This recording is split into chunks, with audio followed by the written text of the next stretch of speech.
अस्सलामु अलैकुम वरहमतुल्लाहि वबरकातुहू। नाज़रीन मोहतरम, एक बहुत ही बड़ी अपडेट हमारे सामने आई है, जो अभी कानून के हवाले से जो कि काजी फ़ायद ईसा ने फ़ैसला किया था।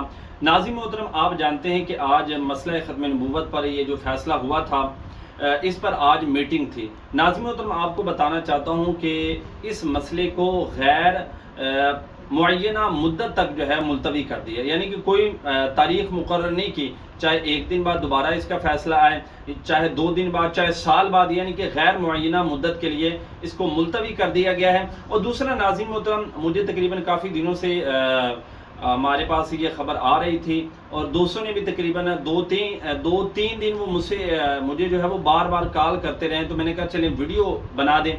नाज़रीन मोहतरम, लाहौर के अंदर बिलखुसूस और बाकी इलाक़ाजात के अंदर भी आपने देखा होगा कि कुछ लोग कुरान पाक लेकर आते हैं, नया कुरान पाक देते हैं और पुराने लेकर चले जाते हैं। जी हाँ, आप जानते हैं कि इस तरह अक्सर मकामात पर होता है। लेकिन नाज़रीन मोहतरम, लाहौर के अंदर बिलखुसूस कादियानी हजरात पता क्या कर रहे हैं, वो अपना छापा, अपना कुरान, यानी कि अपने हिसाब से जो उन्होंने नाउज़ुबिल्लाह कुरान पाक के अंदर रद्दो-बदल की है, वो कुरान पाक लोगों को तकसीम कर रहे हैं और जो पुराने कुरान पाक है वो लोगों से घरों से उठा रहे हैं। जी हाँ, तो आप लोगों ने बचकर रहना है। ये देखें कि चार दीवारी के अंदर हमने उनको इजाज़त दी कि जनाब आप जो मर्जी अपने मामलात करना चाहें कर सकते हैं, कुरान पाक के अंदर तारीफ करना चाहें कर सकते हैं।